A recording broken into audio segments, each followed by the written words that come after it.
I'm very happy to, as the first thing, just to share that we just crossed the milestone of the first 100 sprint participants. And this is a great achievement seen from my perspective. Is fantastic. And thank you all for so many of you for being here. We have good friends and fellow participants from Australia who obviously couldn't be here now given the time zone. We are going to solve this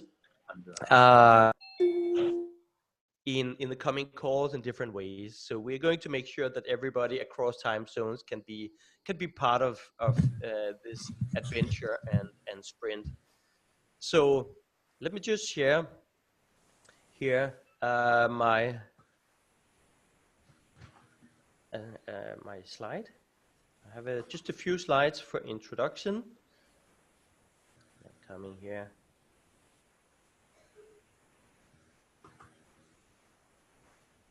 There we go.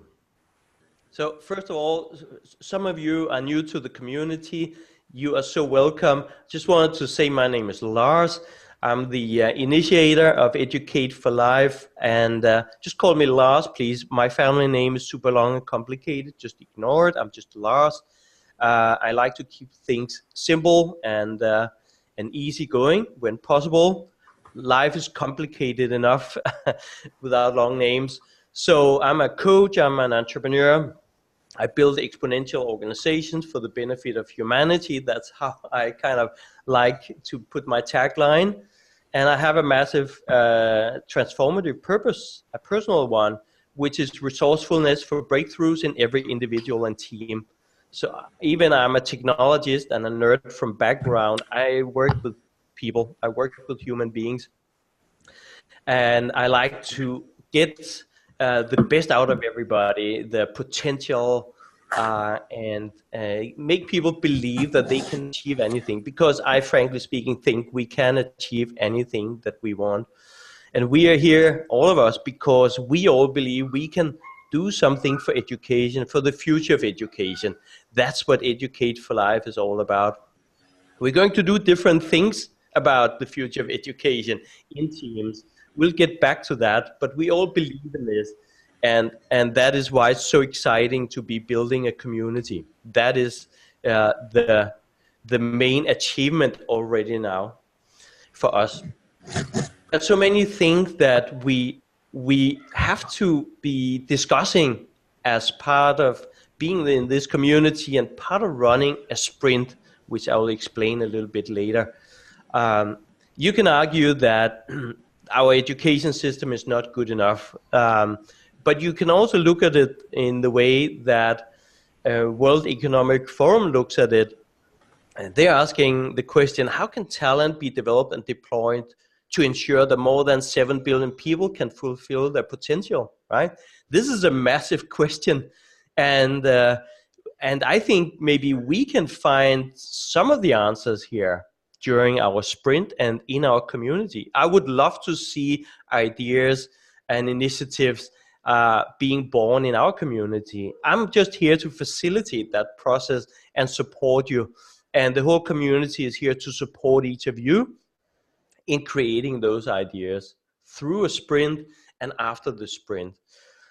You can also look at it in the way that Jack Ma put it at the World Economic Forum last year, when he said, only by changing education can our children compete with machines.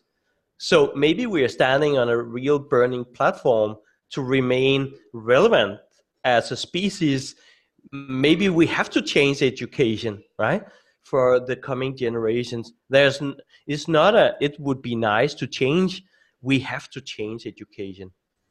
I have come across many times and keep coming back to the Future of Jobs report 2018, also by the World Economic Forum. I've posted a link to this in our Facebook page. I strongly recommend that you check it out when you have time, dive into it. It's really interesting, a really interesting coverage of the topic and the theme that we are discussing today and will continue to discuss. moving forward. So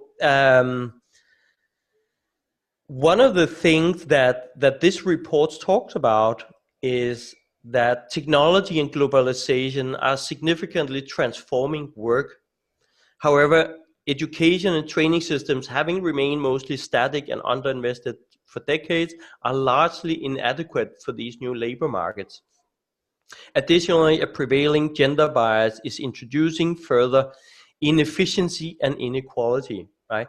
These are very big challenges, and this just confirms that this needs to be done now.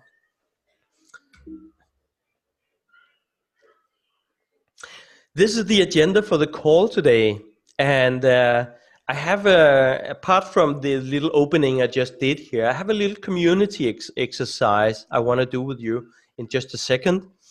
And then after that, I'm going to introduce you to a very interesting gentleman, member of our community, and he has volunteered as an advisor to our sprint teams. He's the CEO of a very interesting startup based in Vancouver. And I'm going to talk a little bit more about that when I introduce Sean very shortly. After Sean, I'm going to come back to you, give you an update about how are the sprint preparations moving forward, and what the sprint process, how does that look like? What are we going to do together during that sprint that kicks off on February 19th? So I'm going to come back to this and take you through the process and give you an update, and also answer questions about it. Then at the end of the session, we'll have another session of inspiration from Kim Arazi, and she's doing something very fascinating. I'll talk more about that when we get to Kim at the end of the session. So this is what our agenda looks like for today. I'm recording this also for those who couldn't make it to the live session today, and for those who don't yet know about our community here. So feel free to share this as soon as I send out the recording.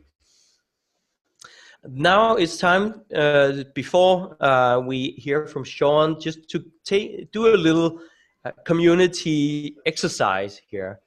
And I'm just going to give you a moment to find yourself a browser on whatever favorite device you have.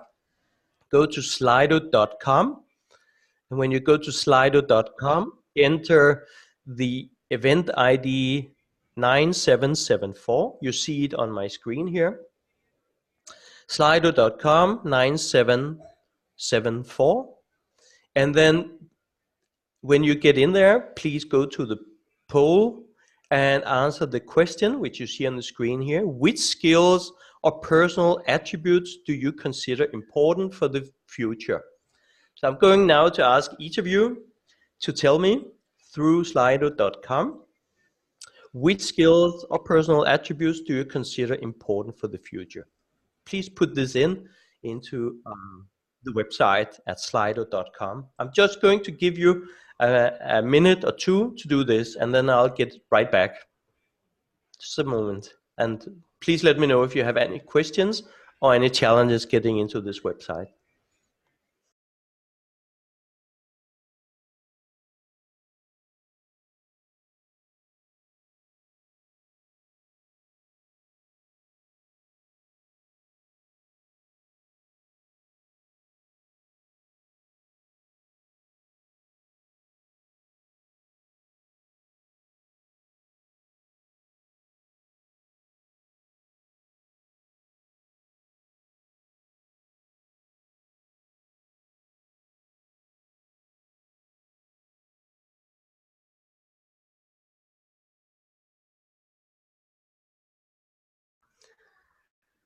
Just check if any of you have challenges to log in.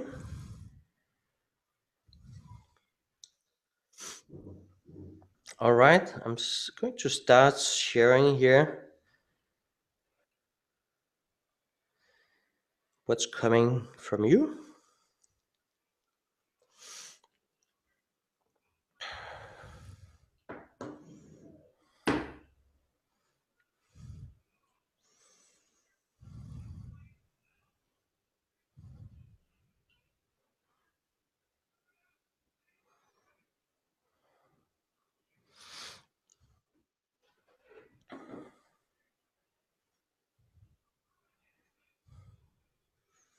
So which skills or personal attributes do you consider important for the future of education? Hope you're up for it. Okay, now we're starting to get the the skills and attributes from you. Can you guys see the word cloud on my screen? Just checking. Yes. Mm-hmm. Okay, thank you. I don't see it on your screen, Lars, but I see it on the browser. Okay, awesome. Slido.com. I'll just change my screen sharing here.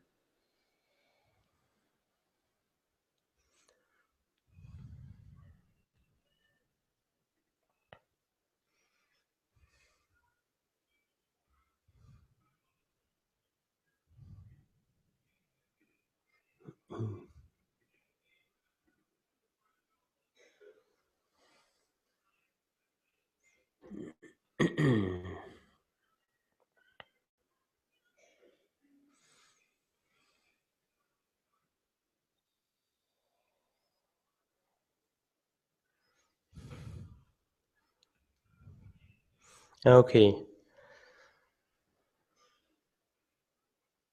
Okay, I didn't manage to get the word cloud out here on the screen, but I'm sure you could see it on in your browser or in your mobile app, whatever you used here. I got 20 votes. I'm going to share the result here as a word cloud after the session.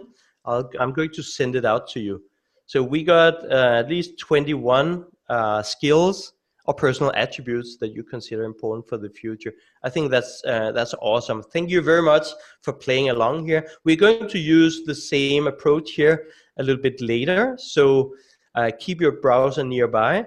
And then I hopefully can better share the result with you live on the screen.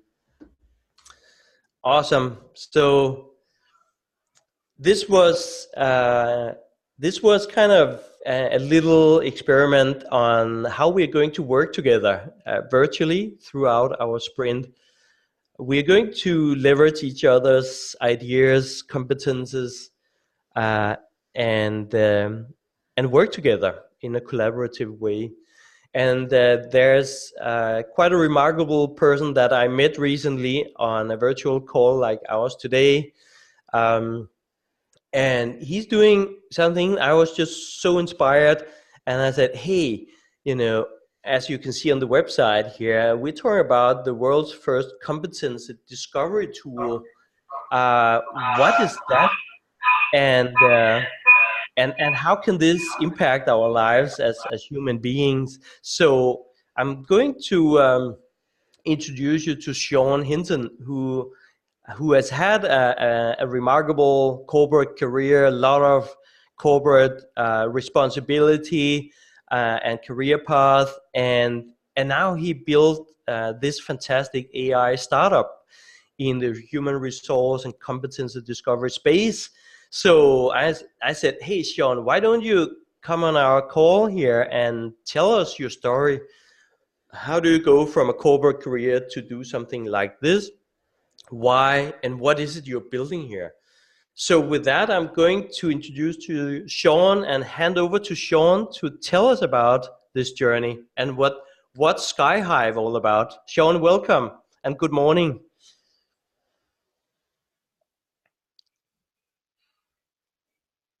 Just going to see if I can unmute you. I'm unmuted. Okay, cool. How are you, Sean? Doing very well, thanks. And good morning, good afternoon, and good evening to everybody. So I am going to dive right into my presentation. Just give me a second to share my screen. Absolutely. All right. Yeah.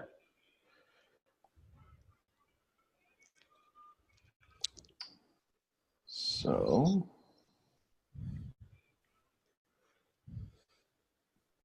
yeah, this is.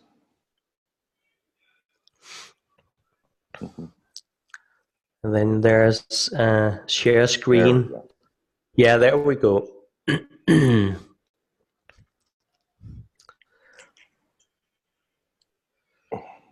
There we go. Yeah. Oh, okay. Yeah. Now we can see it, Sean. There we are. There we are.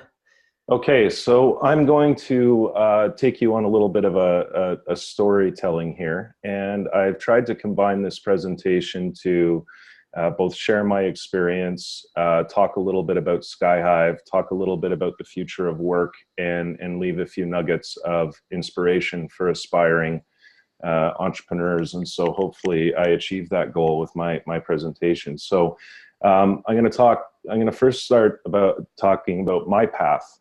And my path began out of university. I joined an organization called the Association of Canadian Community Colleges. And the association was the national association in Canada that supported 400 vocational institutions and community colleges across the country. It's an interesting group for several reasons, but what's most interesting is that in Canada, we have such a vast geography and such different communities, whether you're talking about up north in the Northwest Territories in the Yukon, or you're talking about urban centers in Toronto and Vancouver. And so vocational institutions have been established in Canada to really focus on local community economic development. And so you get this broad spectrum of understanding of what's going on in industry and with learners across the country. And so my work spans helping agricultural farmers in Paraguay, doing motorcycle safety training in India, and working with the establishment of what we call the Sector Council program. And so this was the first time in the Canadian government's history that we brought human resource leaders across the country together. They put down their swords and shields, and they got in a room and said, we really have to get a national understanding of what our industry is, what our occupational categories are. And I went through, several hours of competency mapping, competency profiling. Unbeknownst to me, that would lead to where we are today, but obviously that's part of the story. So from there, I was recruited by the CEO of Vancouver Community College. Vancouver Community College at that time was the largest community college outside of one other college in Toronto. Vancouver Community College it's headquartered in the downtown east side of Vancouver, which for those of you who are familiar with Vancouver, it's a significant at-risk community. There's a lot of homelessness, a lot of drug abuse. And Vancouver Community College was an exemplary organization at serving the needs of Indigenous communities, of new immigrants to Canada, and obviously the at-risk communities on the downtown east side. And so I served as chief of staff to the CEO and board, and spent time on the ground working with those communities. Then, unbeknownst to me, my life would take a very different turn, and I ended up in the private sector. I joined a company called Whitewater. Whitewater is the world's largest water park company. So for those of you who have been to Disney or to Atlantis or on cruise ships, Whitewater has most likely made that the attractions that you and your families have enjoyed. And so I started at Whitewater with basically a role that they made for me called Business Pursuit Champion, which basically consisted of me sitting at a desk until somebody gave me some work. And then I would then be asked to go and build out the international markets. So I spent 3 years living in Europe, building out the markets in Russia, Middle East, Europe, India, and Africa. And then I moved over to Shanghai and built out the Asian markets. And then I would come back and take on the role of president of the company. And at that time, the company was a $250 million global company with 500 employees, 23 global offices. And it was probably one of the most exemplary companies in the country with respect to international trade. So we had a very complex global supply chain that was all over the world and operating 24/7. And so really interesting experience. And so I call this phase the golden handcuff phase. You can imagine a 34-year-old president of one of the largest exporting companies in the province of British Columbia. I had a fantastic job. I had lots of adoration. I had lots of authority, and I call that the golden handcuffs. And what's interesting when I look back on the path, and I define the path as the collection of experiences you will have that lead you to your purpose. And I'm going to get into purpose in a second. For some, the path is like super easy. If you're Mark Zuckerberg, you get this idea at Harvard, and you know, a few years later you're a billionaire. But for most, and when I mean most, I mean 99.999%, the path is far more arduous. And you know, it's interesting looking back on the collection of experiences as if those experiences were predefined and were supposed to happen. And you'll understand this better when I begin to talk about what Skyhive is, because why would someone who, you know, by osmosis was gaining this information in his early 20s on skills and competencies somehow start building water slides and then end up building an AI company? And so, you know, this is where the path is very interesting. And so for each of you, you're on your path. There's a collection of experiences that have trailed behind you. And where are those experiences leading with respect to focus on your purpose? And so finding purpose, there are three images on the screen. One of I've had the great opportunity over my 17-year career to travel the world. And one of my favorite cities, bar none, was Damascus. Excuse me. And I had the opportunity to visit Damascus before what you see on the left happened. And this is the Syrian civil conflict, and I'll get into the reasons why, played a big part in me finding my purpose. On the right-hand side, Kofi Annan, who passed away last year, also played a big role. And in the middle are these two little guys who are my 4.5-year-old twins. Now, I will seldom, if ever, talk about this publicly, but both of my little guys have pretty severe health conditions, and one of them will require sort of lifelong support, additional support. And these three elements are what led me to finding my purpose. So here I am with my golden handcuffs. I'm at a CEO conference in Dubai. We're exploring the Middle East conflicts in a closed room with a whole bunch of thought leaders from the region. And a group of Syrian women have a panel in the morning sessions, and they talk about the atrocities of the treatment of women during the Civil War. Now, for me, as a North American businessman, I was not seeing this information in the media. This completely shattered me. It literally changed the trajectory of my life in 1 hour of a panel.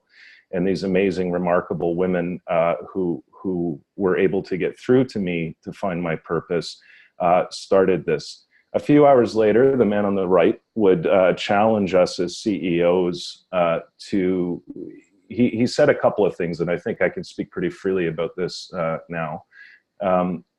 He said a couple of things. First, he said his experience with the UN taught him that humanitarian aid organizations are very narrow and limited in terms of their ability to impact sustainable change outside of the scope of work that they deal with. So they do an amazing job and are incredible organizations, but they're very narrow and limited. Governments, for the most part, are focused on 5-year timeframes and not necessarily looking at long-term sustainability. And really, the people who can change the world are entrepreneurs. They're the ones who have the access to capital. They're the ones who have longevity. They have the energy. They have the ability to build networks and seek, you know, political influence and other types of influence.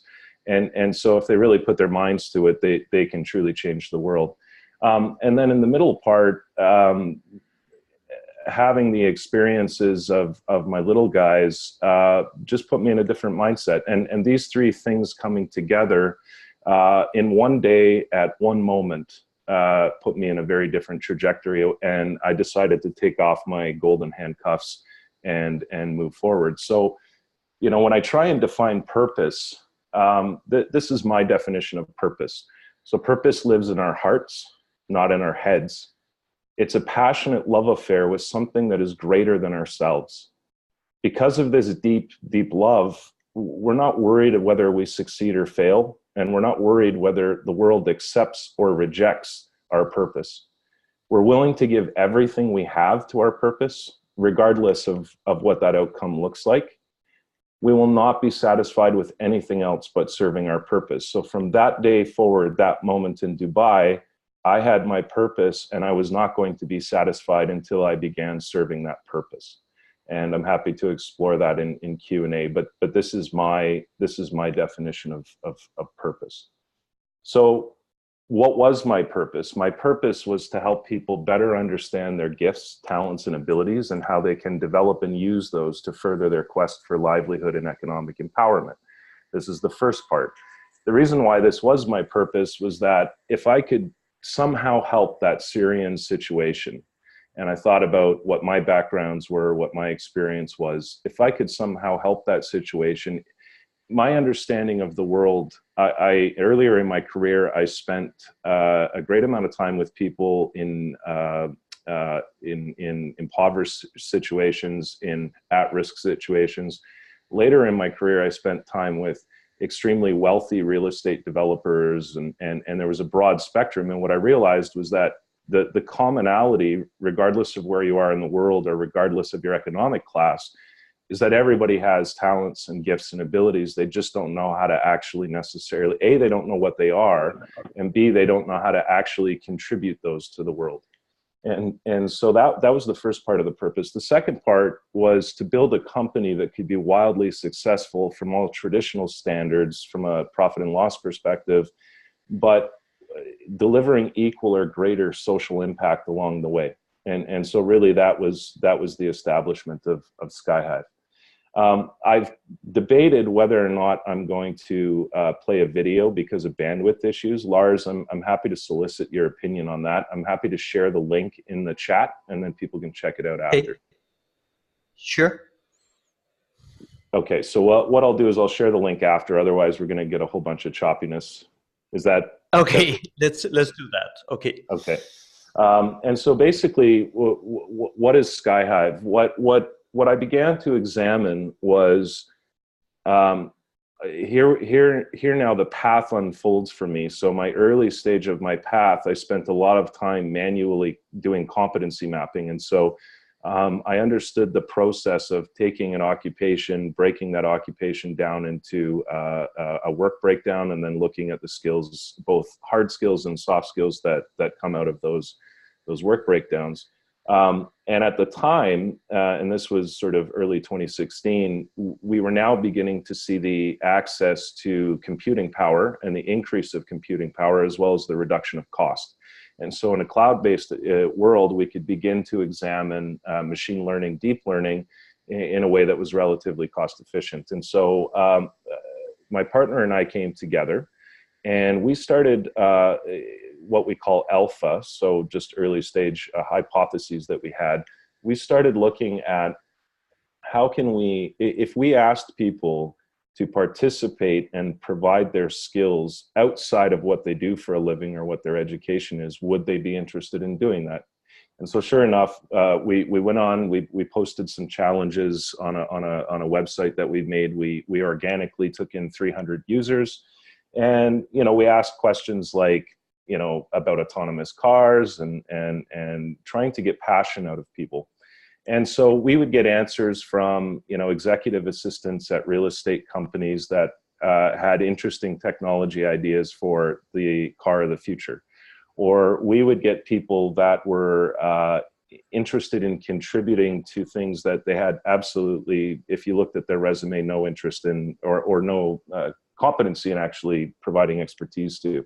The other interesting part is that we had cash incentives for the winners of these challenges, because we actually had clients that were using this platform to basically crowdsource innovation and interesting ideas, and people wouldn't accept cash. And these are people in impoverished countries. In one case, we had a woman from the rural Philippines who had a $300 US cash prize, and she turned it down.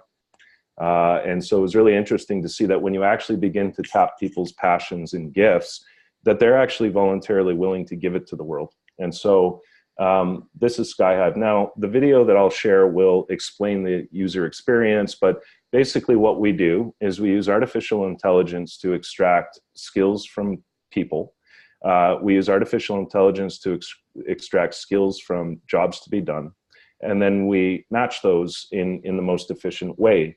The application of our technology is being used by governments and multinationals in a variety of ways.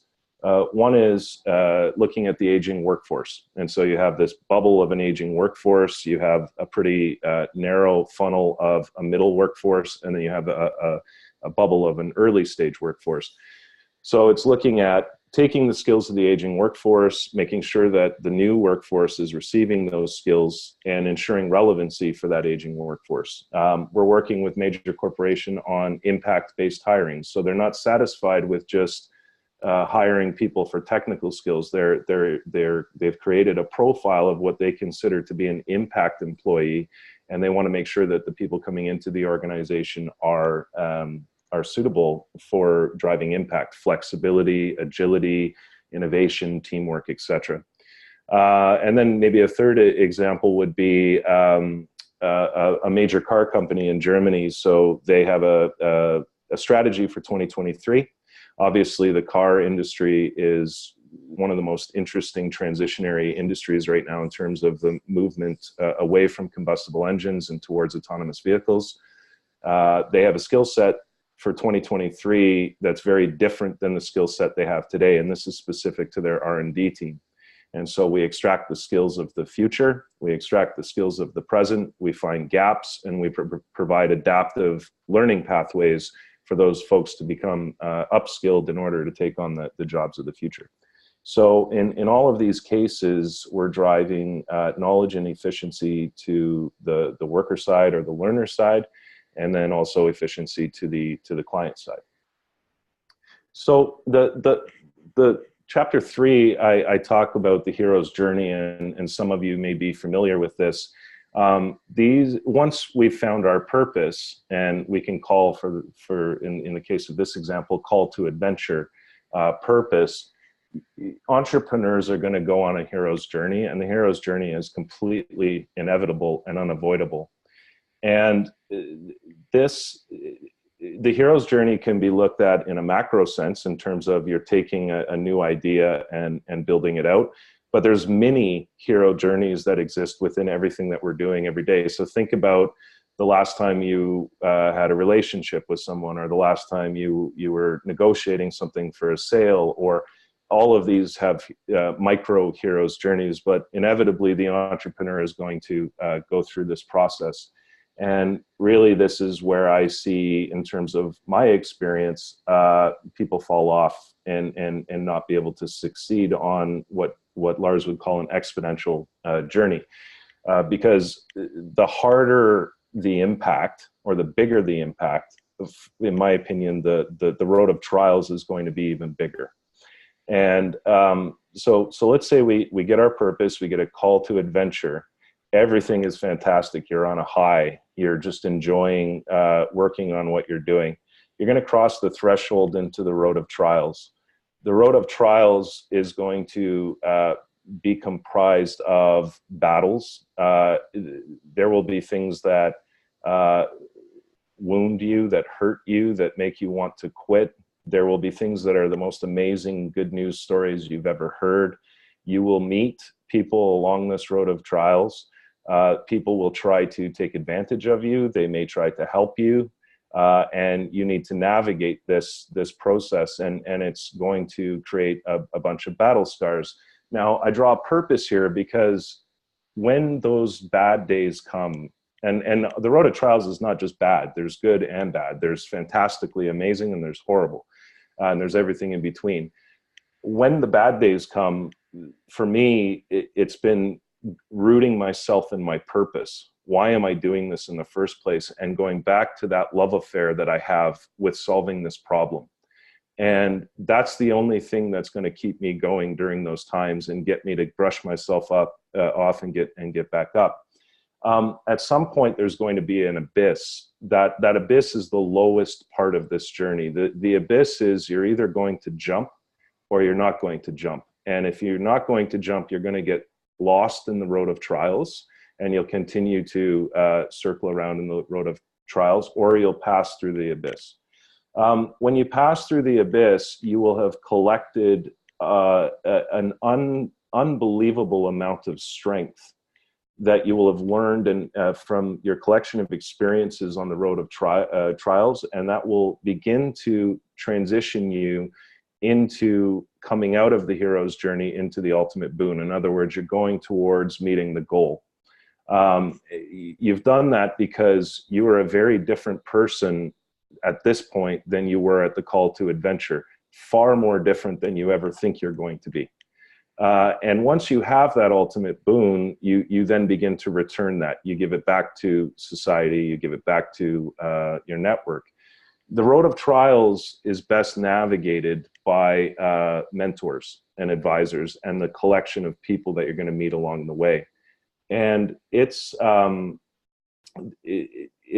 village of people that come together, and I have some amazing people with us on the call this morning from Skyhive who have joined these road of trials, and they experienced this with me. Without them, I wouldn't be able to do this. So that's the only way to get through through to the other side of the abyss. So this was my best way of sort of graphically showing the hero's journey.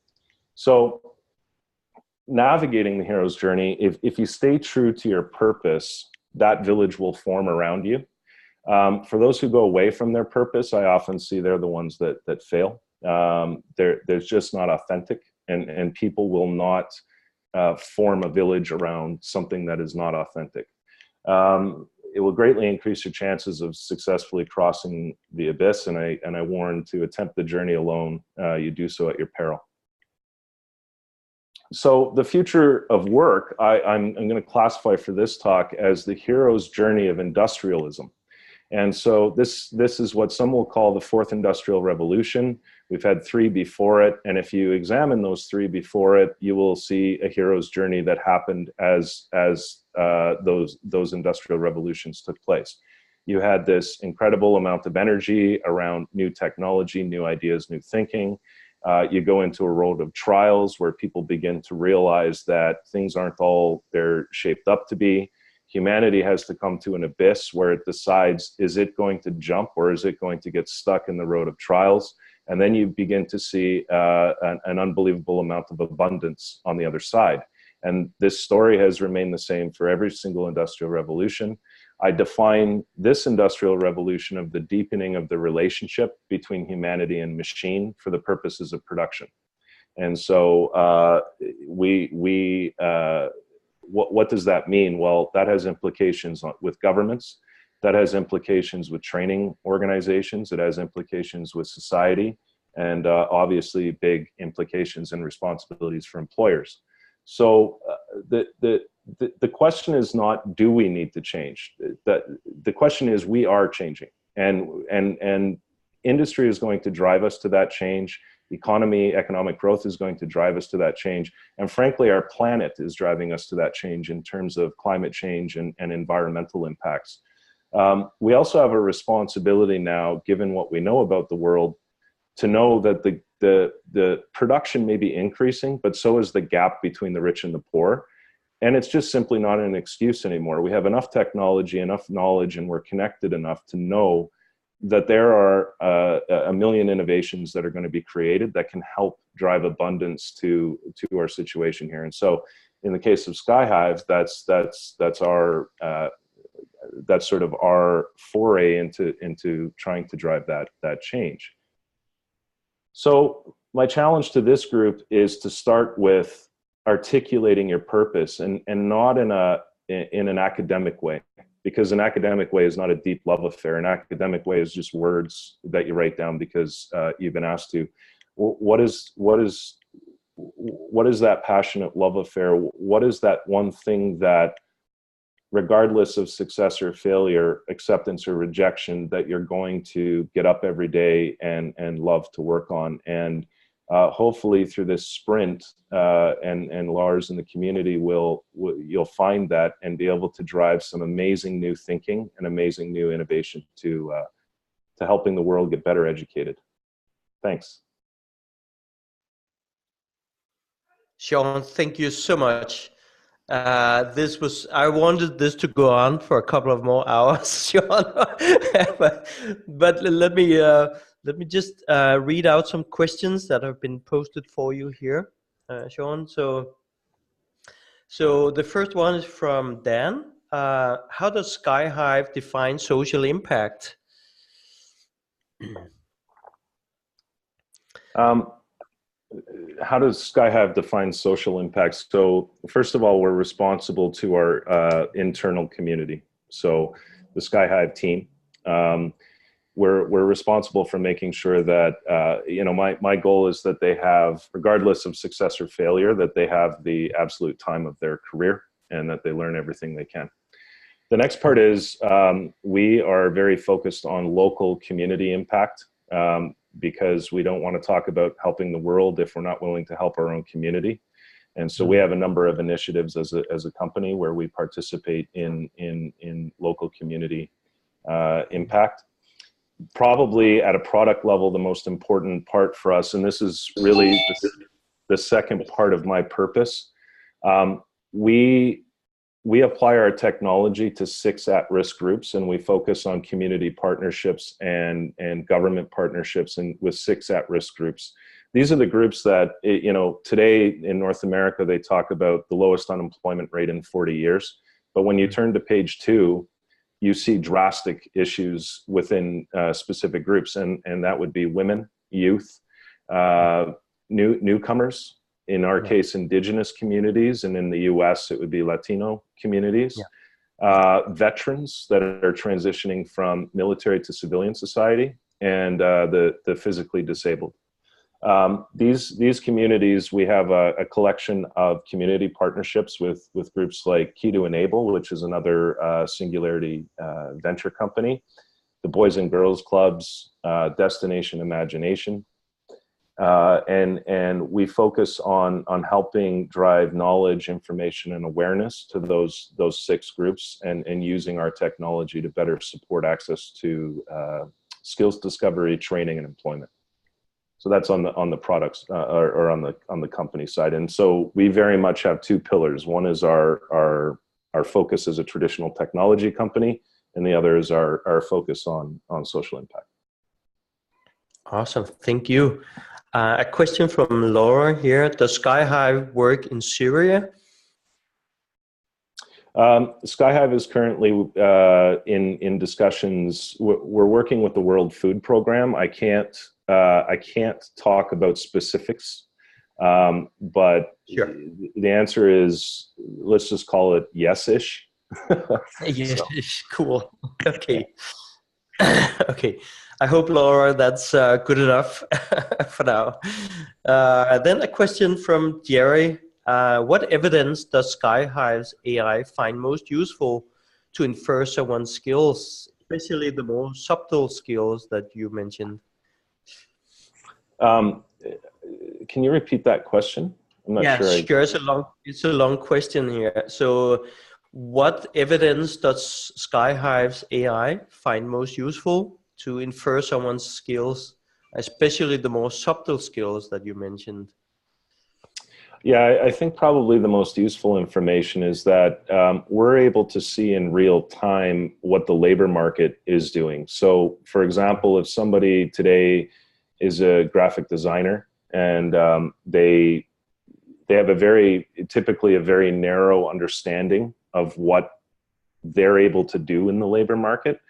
On the company side, it's the same. So roughly it's about 40%. So if a company put together a job description for a graphic designer, they would get about 40% of what's happening in the labor market.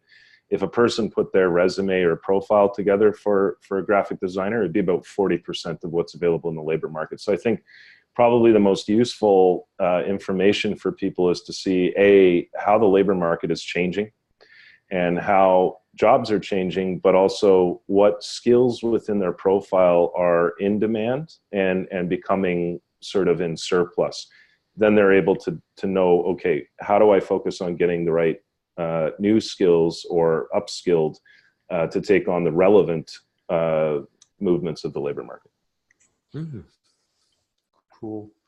And there's a big applause for you also here from several of our community members, just trying to pass that on to you. What age range are you gathering competencies for? We're age agnostic. So for us, it's extremely important for our technology. We're extremely diligent about objectivity. And so we don't look at gender, we don't look at age, we don't look at ethnicity. We simply look at competency and competency level. And you know, because you could be 18 years old and be a genius expert at Python. We have no, you know, so we get away from any notion of bias. Right. Cool. Here's another big thank you to you for your honesty and transparency. And from Maria here, hi Sean, do you have any advice on building strong team culture around a purpose? That's a brilliant question. You know, I don't want to speak for my team because I think my team is best suited to answer this question. I sort of sit on the inside of this discussion out, and the team sits on the outside in. For us, we have a very strong set of core values, and those core values, that's what we operate by as a team. Some of those core values, first of all, ego, we're egoless. And so that's one of our core values. We approach each other with honest transparency. So it can be quite, I don't want to say brutal, but we're quite open with each other. And we do it in a way that's respectful. So what I find in my experience, though, is that, again, core values are often an academic exercise. You get a consultant that comes into a company, they spend a few days with some whiteboards, and there's some, like, you know, small groups, and people kind of write stuff down. For us, it's extremely different. Our core values are discussed pretty much on a weekly basis, and we call each other out when there's any misalignment to those. So I think there's the articulation of those core values, but then there's actually living by them and holding each other accountable to them. Yeah, so I would hope that I would do my team justice in explaining that that's an accurate representation of how we maintain our culture.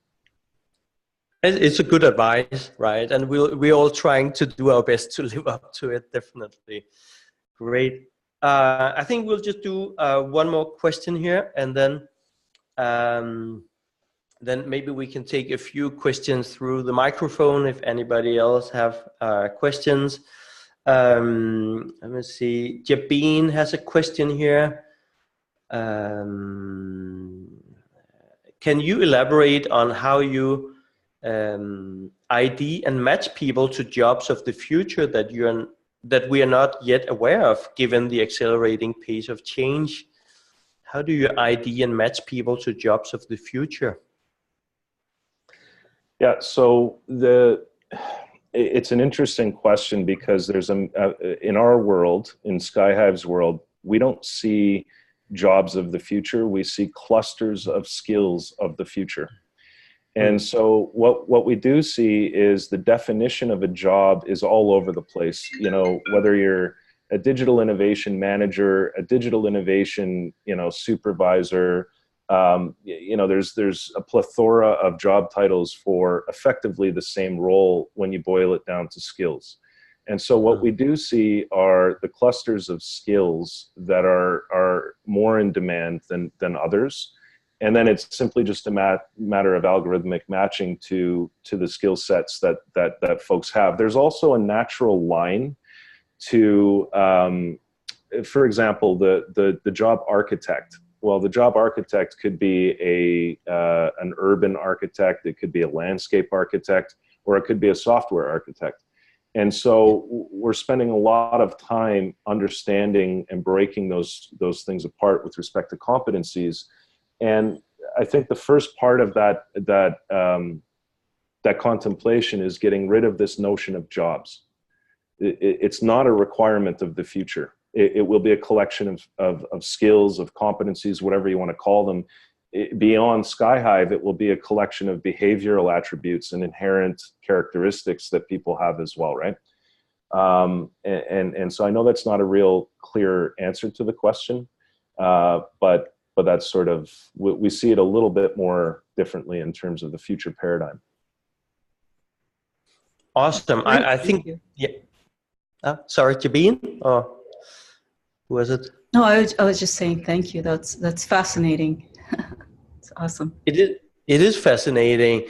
I love the different way of approaching the challenge, thinking about the competencies rather than the jobs.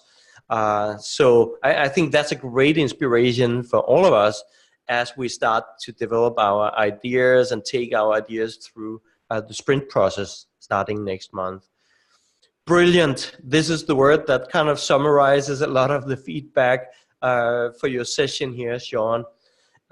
We will have to wrap this part of our session now, given the time limitations for today. So I just wanted, on behalf of everybody, to say a big thank you, Sean, for getting up in the morning time in Vancouver and presenting to us with such enthusiasm and energy. So maybe everybody who wants to unmute themselves and give a big applause to Sean, I'm very welcome to do so.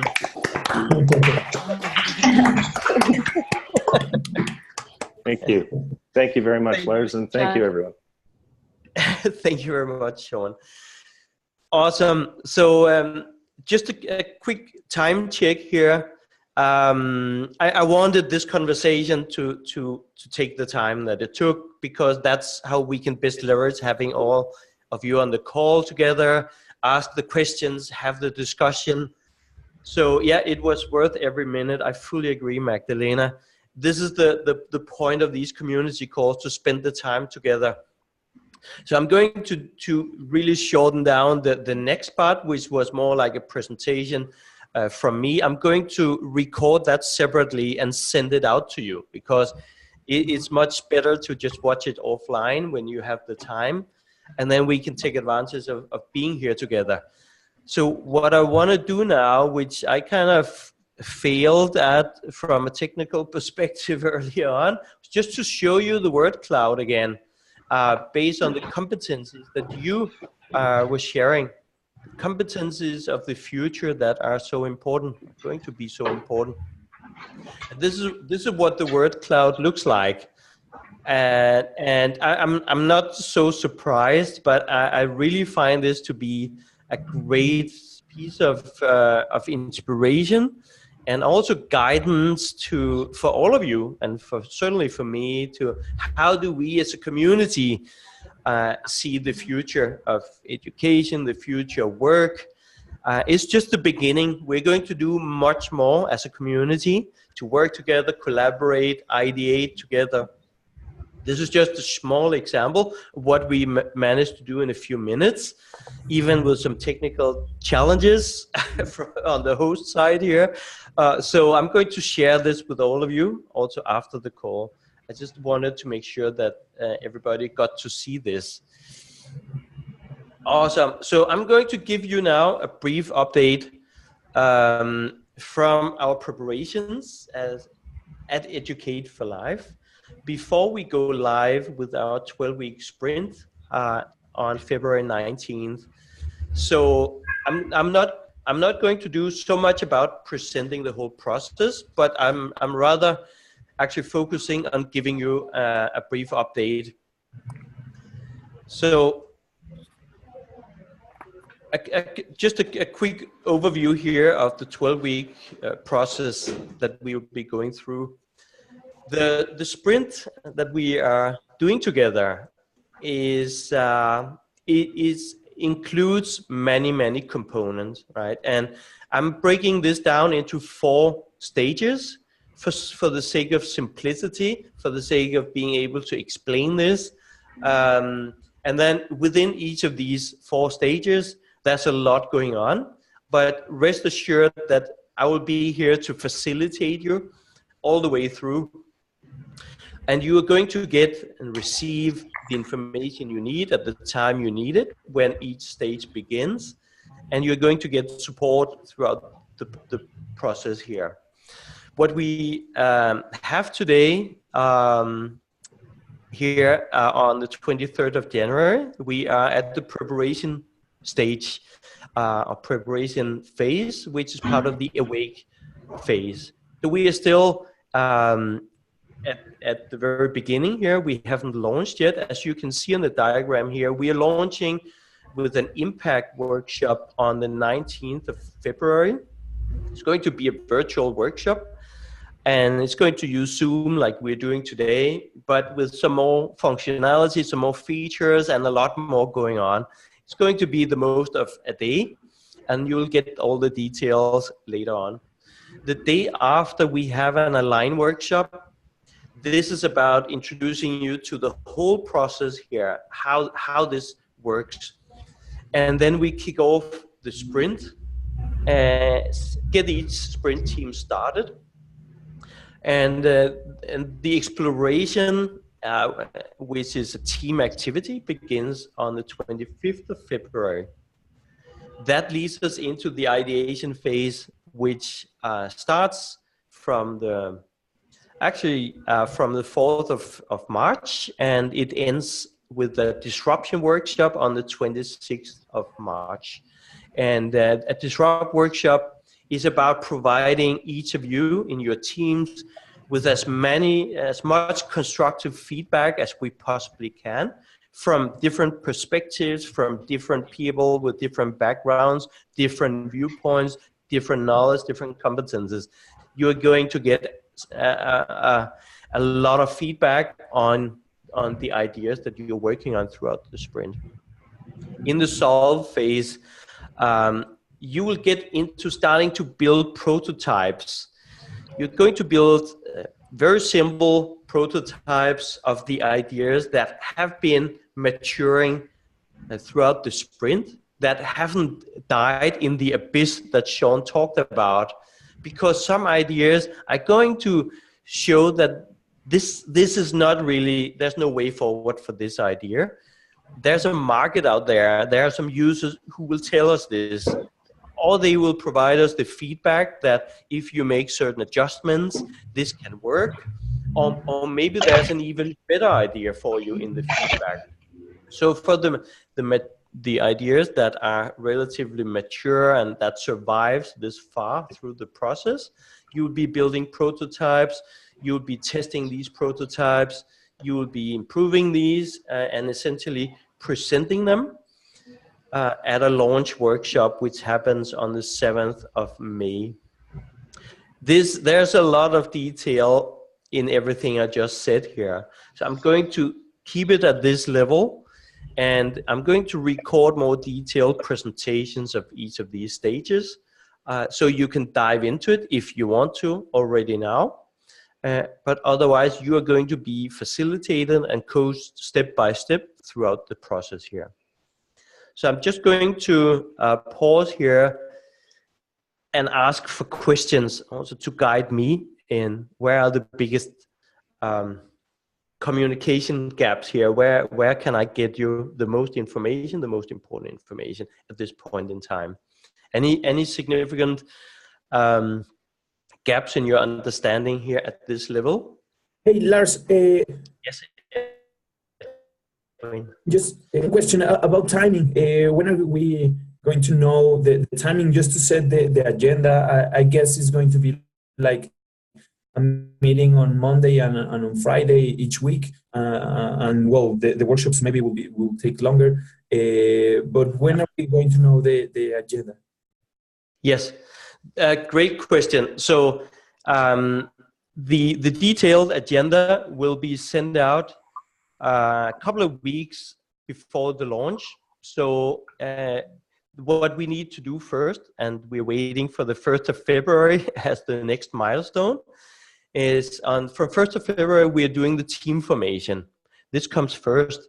The team formation is for all of those of you who are not yet in a team. We want to build these teams where you can work with people passionate about the same themes and topics. So once the team formation is completed, we will start informing you about the practicalities of how the process works. But there's going to be an assignment for each team every Monday. And the assignment is going to be presented as a video. There's a video instruction that tells you this is what your team needs to do this week. Regardless of what you're working on, regardless of whether you're working on children's education, adult education, whatever you do, the assignment is going to be relevant for you. And at the end of the week, which for most of you is probably Fridays, you will have the opportunity to check in with a coach to get feedback. But what you also have here, and this is very important in comparison to the sprints that you know of already, Edwin. Here we also collaborate across teams, so the ideas that you're working on through every week are going to be posted online if you want to. You don't have to, but you have the opportunity to post your project description and keep it maintained and updated online. This allows the other teams and the advisors and coaches to visit your project on an ongoing basis and provide you feedback online. They can review your descriptions, your project, provide feedback and guidance on certain parts of it or the entire description of it. They can upvote or downvote your project and so on to provide you feedback for your own decision making around the project. So this is how it works, and it's going to leverage some very cool new technologies and platforms that we are going to show you when we get into February. So this is in short how it works, Edwin.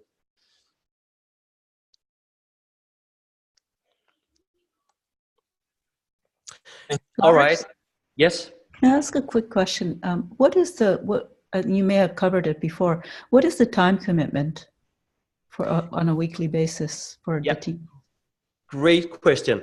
So our sprint has been designed to allow for all of us to have a day job and a family and some sports activities or whatever we enjoy doing in the limited spare time. So the time commitment at a minimum is low, I would say. And the number I usually share is I would see a minimum requirement of 2 hours spent per week together in a sprint team. So the team comes together at a minimum 2 hours in total over the course of a week. It can be 2 hours done every Saturday or every Monday night, or I'll leave it to each team, obviously, to decide for themselves. I know many teams are going to put in way more effort than this, but we also have some sprint participants that where this is maybe even a stretched kind of commitment. And in that case, obviously, it's very important that the teams do some internal alignment before we get started to align expectations. So we avoid some putting in 20 hours per week and some put in 1. And so there is going to be, when we do the team formation, also an alignment on expectations in a team. We are going to see some teams that are going to work very intensively on their project throughout the sprint. Others are going to do it, as I mentioned, as a minor activity in their life. And both is fine for me. There's going to be plenty of online resources, so you can watch recordings, watch guides and so on, to how you should work this week, what you should be working on. So you don't need necessarily to be joining live calls, not so much, but you have to be able to do a minimum commitment with your team. And I would say 2 hours per week is an absolute minimum commitment you should be able to make to your team. Then time flies, so please post your questions in the chat box, and I'm just going to give a quick update before we have our next presenter. I'm just going to give you a quick update on how we communicate with you, because we have so much to share and limited time on our live calls. So one thing we are doing is we want to ask you for topics that can turn into ideas for our sprint teams. If you don't have topics or ideas right now, it's fine, but when you do, feel free to share them in this community on our website. It's under Be Inspired, and leave some comments in here. You can also respond to each other's ideas and comments, and you can throw a little heart at ideas that you like. This is one way to contribute before the sprint begins. Make sure also to register. On our participate page, you will find this registration form. The registration form is mainly important because it tells us that you want to be part of this. And I know that almost all of you have registered already. Thank you very much for that. And for those watching this recording later, this form is important for us, just so we know that you're here, you're part of the community, you want to be part of this, and that helps us to communicate back to you. Please make sure to share what role you're interested in, and give us the little information that we're asking for in this form on the participate page. I'm not going now to walk you in more detail through the process in the interest of time. I'm going to record a separate video with all this content and send out to you after this call. I think that's the best way to get the most out of our time together here. I want to mention, this is very important, that we're building this process on the book named Exponential Transformation. And so if you want to start reading the book's Exponential Organizations by Salim Ismail, and also the new book, Exponential Transformation, explains the foundation and the methodology that we're building this sprint on. Some of your contributors to the book Exponential Transformation, I'm also, it's a model that we have validated over the past couple of years, and this book outlines the whole process, but you don't have to read it. But if you want to get a head start, this is the book to pick up. I want to also say a quick thank you to CX Ray. CX Ray is a recent sponsor of Educate4Life. CX Ray is an amazing AI, I would call them AI company in Hungary, specialized in organizational network analysis. They're helping us to make our collaboration visible. We will be sending you some surveys throughout the whole process, asking you questions about, for example, which participants share your views about the future of education. Please share ideas that can make Educate4Life sprints better, and so on and so forth. Not so different from many other surveys that you know of, but the difference here is these surveys are helping us to map out our collaboration, our network, and all of this knowledge is being provided back to all of you as a guidance to where are the resources, where are the people, the knowledge, the competences that you're looking for right now. They may be working with others in our community, and you want to get access to them as well. And that's why we make the collaboration transparent and visible. And CX Ray is guiding us through this process, helping us a lot, and providing a platform that helps us to do this. So a big thank you to CX Ray for being a sponsor and a very competent partner on this. Please keep checking in on our Facebook page. We share a lot more on this page than we do in our weekly emails. And also check out our community stories on our website. Edwin, who just asked a good question, is the featured story today. Him and his team have a very interesting story to tell. So does Israel and all the other fantastic people that we have described so far. We have an app we've been testing for a while on Android with some of you. We are going to kind of scrap this, and we have a much better solution which will be ready soon, so we can work together on mobile as a community, communicate with each other, collaborate, and do it from mobile as well. So we have a better solution, so don't bother downloading the app I'm showing here. We have something much better coming very soon that helps us to collaborate. Awesome. So we have come to the point in time where I'm just going to ask if Kim has joined us while I was talking. Yes, I have. Hi, Lars. Hey, Kim. Awesome to have you here. So Thanks for having me. I hope your workshop today worked well, and thank you very much for joining us.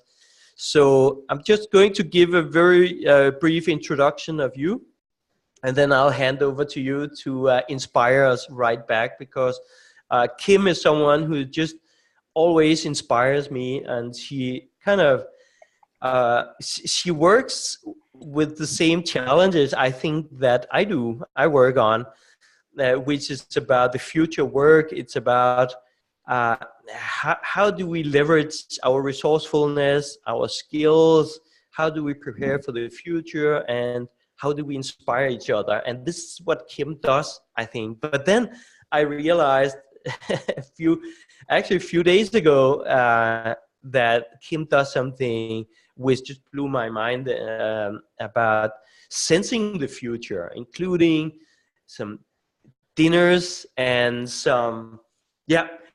Kim, I'm heading over to you now. Tell us, introduce yourself to the community, and tell us what this is all about, Kim. Thank you, Lars. So first of all, hi everyone, I'm Kim Arazi, and I, as Lars says, I'm very interested in inspiring people and companies with new ideas, and from new technologies to new ways of working for the future. I have to apologize that Twitter page you're showing right now, I'm currently in the process of rebranding. So my new website just went up. It's innocency.com. So I'm no longer called In3, so I have to update this, as well as I think I just updated my LinkedIn. So apologies for that. It's now innocency.com. And that is because I am changing slightly direction. As Lars said, I've always been in innovation and inspiration in these areas. But recently, in the last year or so, I've become very fascinated with how our senses play such a crucial role in us being connected to ourselves, to each other, and to the world around us. And that started getting me thinking, coming from a sort of technology and innovation background, how is this going to affect us in the future? How is it going to affect the technology we're building? And should we be considering this as we build all these technologies that, in a sense, could take us away from our senses? So if you think about it, and I feel very strongly about this, we are actually numbing our senses with a lot of this technology.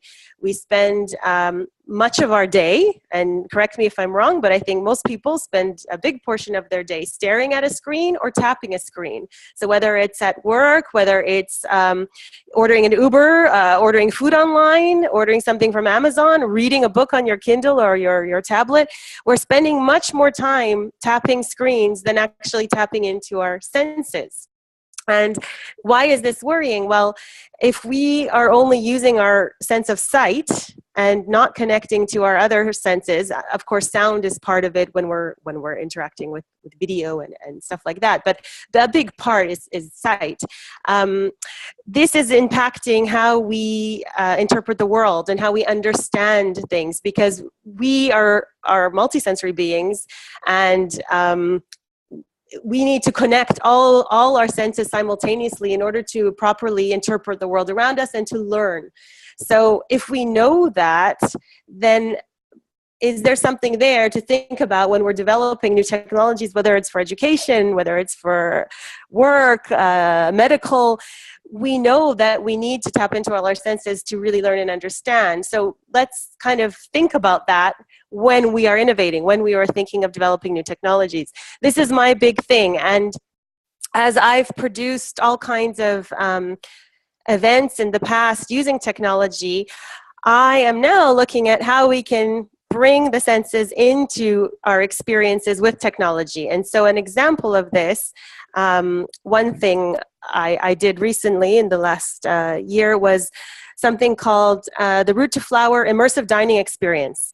So part of what I do is I try to make people aware of an issue or a global issue or a topic or a theme using our senses and technology, combining it together. So in this dining experience, the theme was food waste and plant-based eating, and why is it so important that we don't waste food and that we have a plant-based diet. And I used the senses, so it was a completely multi-sensory experience. It was made for the food industry, so leaders in the food industry came to this. And they were touching things on the table, grass and earth, pulling their first course out of the earth and actually eating the dirt from the earth, which was edible earth. And there were scents for each course and soundscapes for each course. And each of the 7 courses was a different part of the plant life cycle. So we started with the seeds in the ground all the way up to the flower in the tree. So the stems, the roots, the leaves, all of these were took the form of a course, and each course had a purpose. And the technology came in as AR. We used AR to kind of learn about food waste facts. So you could point your phone against different things around the table and learn different facts about food waste and how you can counter that. And also it was used to learn how we cannot waste fruits and vegetables. So use the full fruit and vegetable through recipes that people could take home. So again, they'd put their phone up against different big posters of fruits and vegetables around the room, and they would be given recipes that they could take home that were showing them how not to be wasteful. Then the other technology I used was virtual reality, more of 360 video, but people were given headsets. And they were, sorry, I don't have a picture on my website of this, but I can share. Do you want me to share my screen? I can do that. Yeah, sure. Yes, I was sharing here. Then you should be able to share. Does that work? Share screen. Yeah. Okay. So there we go. Yeah. I'll just show you this. So this was the dining experience. It's quite hard to explain, so I just thought it's easier that you see it. The VR was used throughout, 3 times throughout the meal, just for 1 minute each time, to challenge perceptions. So they were fed one thing, and they were seeing something completely different. So an example is they were fed a small burger, like a mini appetizer, bite-sized burger. And in VR, they were seeing sizzling barbecues and the sound of barbecue, and the whole room smelled of barbecue. So every sense was heightened, and they really felt that barbecue meaty flavor. And when they took off the VR, they were told that this course is all about cravings. And what they just ate was a burger made of leeks. There was no meat in that whatsoever.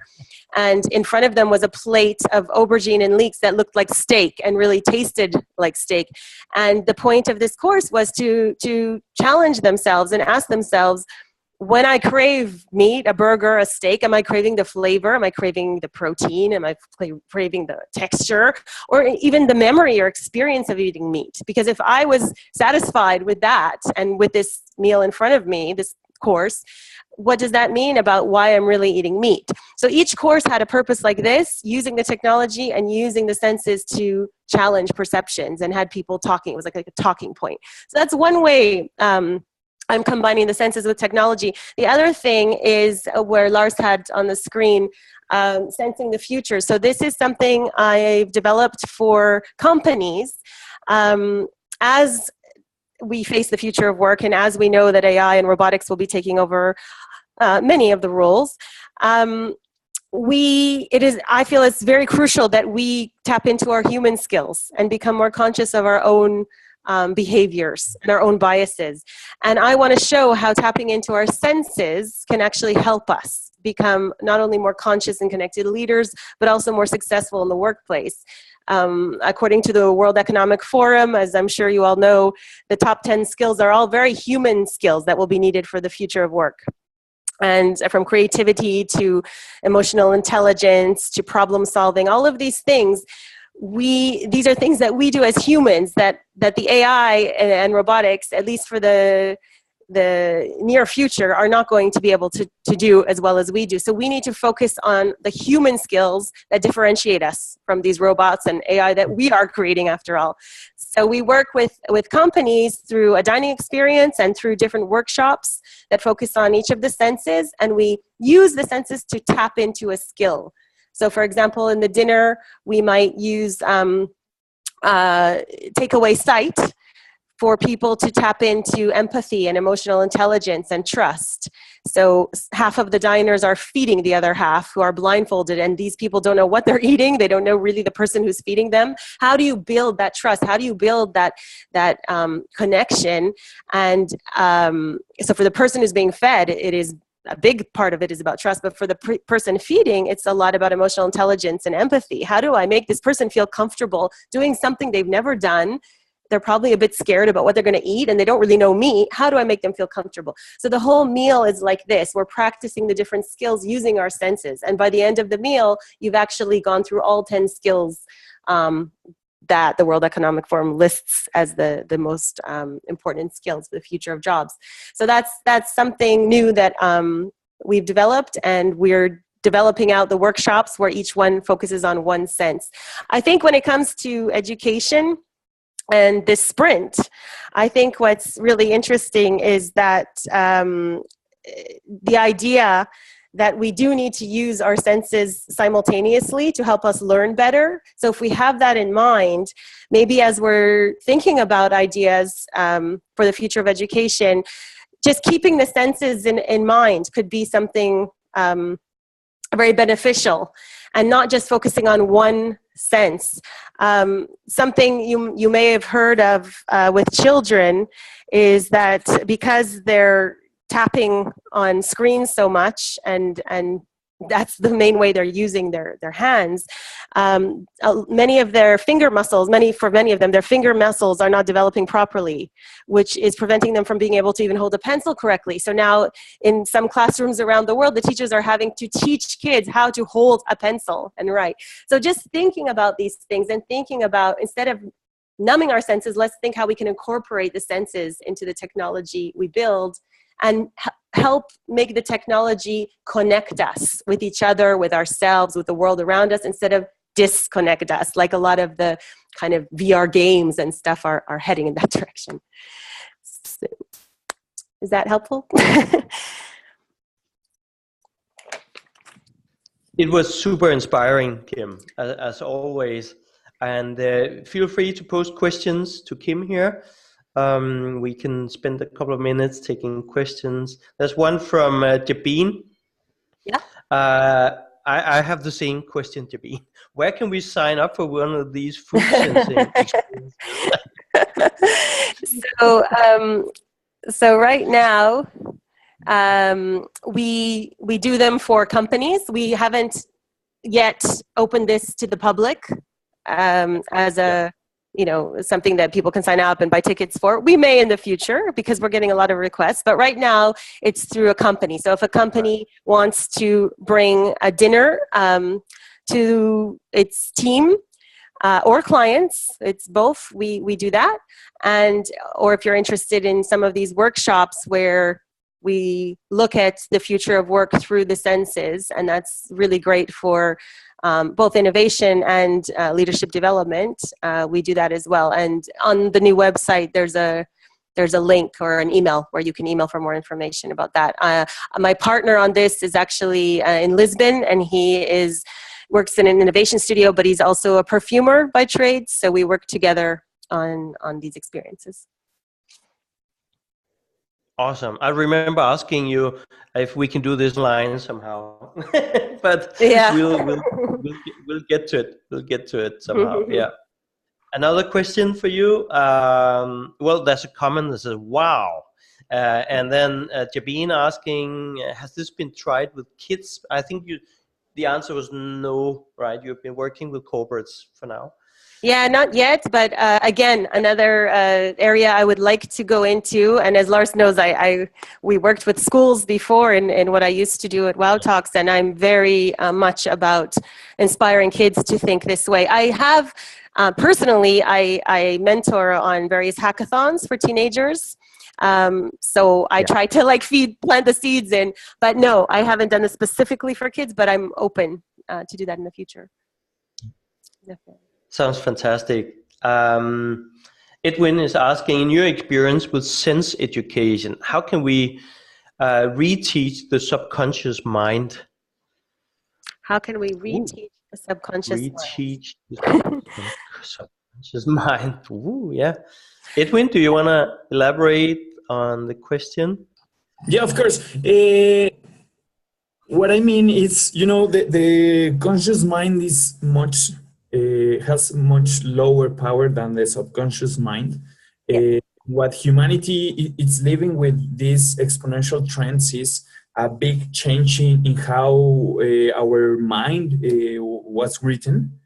So the idea of my question is, how can we rewrite humanity's mind, because we're really living in an era with tons of changes. And I think that's leaving humanity with future shock. Yeah. No, it's a great question, and I wish I had the exact answer for that. But I think we are completely being bombarded right now. Right, this is the age of information, and we are taking in so much, and that is conditioning our mind. And I think people growing up, digital natives in this time, it must be very confusing because you're getting information from every corner, everywhere you look. And it's almost like not allowing us to think for ourselves. And I think it's not an answer by any means, but I think a start is by tapping back into our own senses, makes us more conscious of our own feelings, of going within. And so I think that is a start. If we can get children thinking about this and what do they feel? And that's what, mindfulness and meditation and all this has to do with this as well. It's tapping into your own senses rather than just being completely bombarded and brainwashed and almost becoming robots ourselves. This is what's scary. We are being programmed by our own information that we're creating and not allowing ourselves to think anymore. And the more AI gets smarter and smarter, the less we'll have to think. And is that a future we want? And this is something that worries me all the time. Is it a future we want where we actually don't think, I know what book to buy next because Amazon knows exactly what I read last time and knows what to tell me. And I know what TV show to watch. I don't have to think anymore. I know what food to buy. And I think we have to kind of step away from that and go back into ourselves and feel through our senses, get back to our inner beings and who we are and our consciousness. So it's a lovely question. And I think we need to work on that. Absolutely. Thanks. Thank you very much. A last question for you, Kim, and then we'll let you go. Are you at the BET this year? The BET show in London? I wasn't planning on it this year, but are you going to be there? Natasha. It's Natasha Morsa asking. So, okay. Yeah. If you're going, maybe I'll pop by and we can connect. No, the BET tomorrow. No, on Friday. Yeah. Okay. Yeah. Awesome. Awesome. We'd love to read a review of what's going on there, Natasha. Feel free to report to us how things are playing out a bit. Awesome. All right. Thank you very much again, Kim. Super inspiring as always. I think some very important points for us to remember when we discuss about throwing in more technologies and smarter technologies. What does that mean for us as human beings? And not about forgetting our senses. This is a very good call to action and a good reminder for all of us.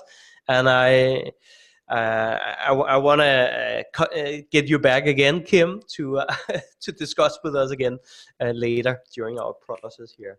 Okay. So thank you very much, Kim. Thank you. For coming. Thank you.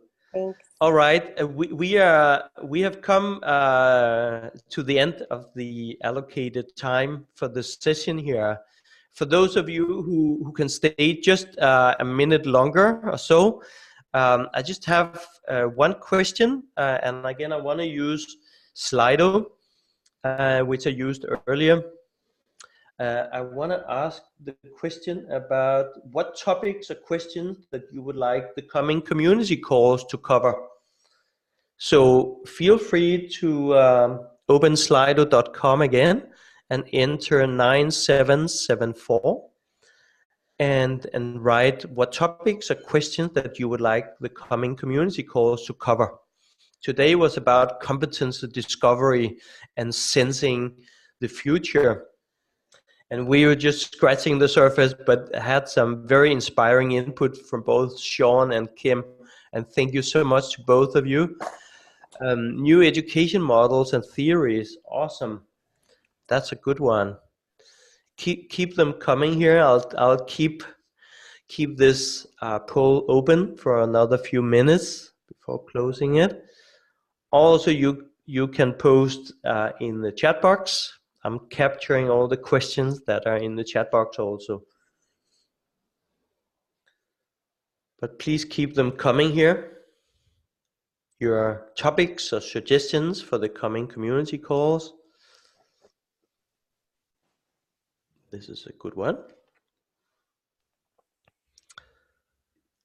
And then while you are tapping in suggestions, I just wanted to mention that actually tomorrow, 24th of January, is the International Day of Education. It's going to be an annual major event initiated and orchestrated and organized by UNESCO. And we couldn't pass this opportunity to cover what's going on during the International Day of Education. So feel free to join the conversations in our Facebook page and Twitter and wherever you are online. We're going to discuss the topics that are being covered tomorrow during this UNESCO Day of Education. We don't know so much about the details of what's going to be discussed, what's going to happen, but we're going to cover it during the day, from early morning to late night. So please stay close with us on our Facebook page, on Twitter, join the conversations. Feel free to keep the inspiration going and flowing. I'm going to wrap the call now, since we are out of time, but I was very happy to hear from Sean presenting his personal story and presenting Skyhive to us, and his thoughts on looking at competencies rather than jobs. Amazing approach. Hearing Kim here inspiring us about don't forget our senses and let's not lose our human abilities. And I think that's a very important reminder for us all. And then we had a very quick update on the status of our sprint, which is coming up February 19th. Our team formation begins February 1st. So feel free to keep registering if you are not already. If you meet someone on your way who would fit well into our community, because they have an interest in changing education, creating new education, invite them to join us. And everybody's welcome. And I'm super excited to say that we have grown a fantastic community, and the community is what's going to take us through the abyss that Sean talked about. That's my personal experience. Going alone through the abyss is not fun, and most give up. But going as a community, we are going to inspire each other, help each other, support each other, work together. And being such a powerful community as we are already now is going to get us through the abyss and make an impact. So with that, I'm going to say a big thank you to all of you for being here today.